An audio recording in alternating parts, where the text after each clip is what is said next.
बोलिए त्र्यंबकेश्वर भगवान की जय, गंगा गोदावरी माता की जय।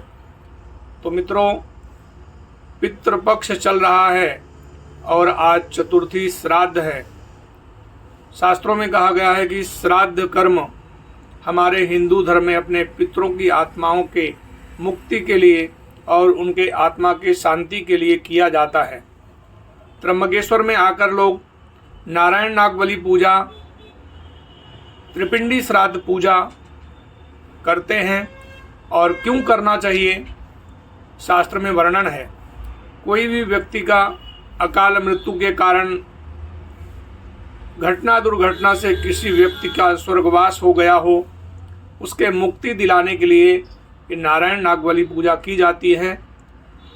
इसे पितृदोष कहते हैं और पितृदोष निवारण के लिए की जाती है ये पूजा। कहा जाता है कि पितृदोष का निवारण करने के लिए त्र्यंबकेश्वर में आकर व्यक्ति नारायण नागबली का पूजा करता है। सबसे प्रथम व्यक्ति नारायण नागबली पूजा करने आता है तो उसके लिए जरूरी है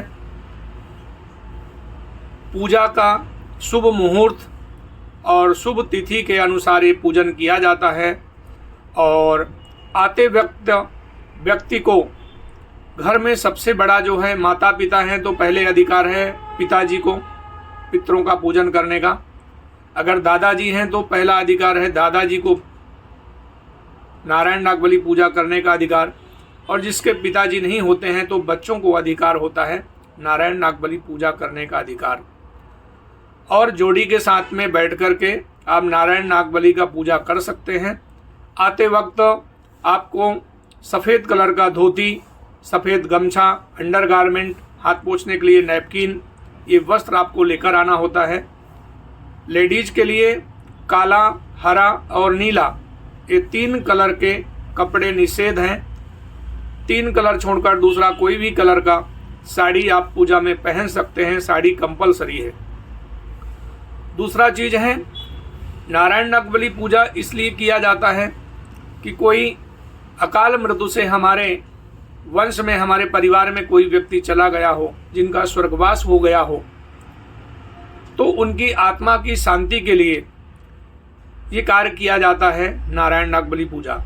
हमारे घर में मांगलिक कार्य नहीं हो रहे हैं, संतान की प्राप्ति नहीं हो रही है और घर में कोई ना कोई व्यक्ति बीमार रहना या रोग व्याधियों से ग्रसित रहना, कार्य व्यापार में सफलता ना मिलना, रुकावटें आना, ये कई तरह के जीवन में परेशानियां व्यक्ति के जीवन में आती हैं।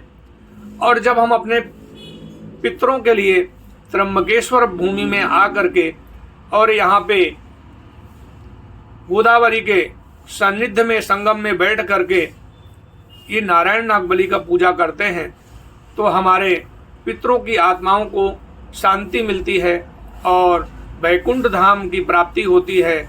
भगवान नारायण का सानिध्य प्राप्त होता है और पितृ प्रसन्न होकर हमारे वंशजों को आशीर्वाद देते हैं। और जब हम यहाँ पे गोदावरी के कुंड में स्नान करके त्र्यंबकेश्वर मंदिर का दर्शन करते हैं तो हम जो भी मनोकामना लेकर आते हैं और भगवान को अपनी मनोकामना बोलते हैं तो भगवान सभी मनोकामनाओं को परिपूर्ण कर देते हैं। नारायण नागबली पूजा 3 दिन की विधि होती है। पहले दिन नारायण नागबली का पूजा होता है, दूसरे दिन पूजा होता है नारायण नागबली का, और तीसरे दिन गणेश पूजन होता है, कलश पूजन होता है। और दोपहर में तीसरे दिन 12-1 बजे तक आप लोग फ्री हो जाते हैं और फिर मंदिर का दर्शन करके आप अपने घर की ओर प्रस्थान कर सकते हैं। इसका नियम है, पूजा करने के बाद में 41 डेज तक नॉन वेज, ड्रिंक, शराब, नशीली पदार्थ ग्रहण नहीं करना होता है। ब्रह्मचर्य का पालन करना होता है। पूजा के बाद में सगे संबंधियों के घर में भोजन नहीं करना चाहिए, कम से कम 11 दिन, और अगर कर सकते हैं तो 41 दिन तक का नियम बताया गया है। और इस नियम का पूजन का पालन करेंगे तो शीघ्र ही आपकी मनोकामना परिपूर्ण हो जाएंगी। अधिक जानकारी के लिए पंडित जी को फ़ोन करें हर हर महादेव। त्र्यंबकेश्वर भगवान की